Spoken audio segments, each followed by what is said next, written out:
Hi friends, இன்றைக்கி ஈஸியான chicken வெள்ளை குருமா எப்படி செய்யலான்னு பார்க்கலாம்.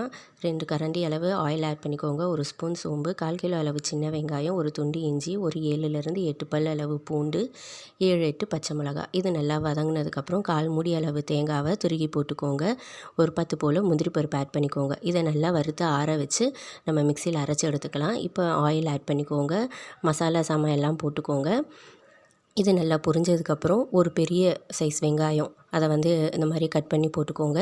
தேவையான அளவு கருவேப்பிலை, இது எல்லாமே நல்லா வதக்கிக்கோங்க. வதக்குனதுக்கப்புறம் நான் 1/2 கிலோ அளவு சிக்கன் எடுத்திருக்கேன். தேவையான அளவு கல்லுப்பு ஆட் பண்ணிக்கோங்க.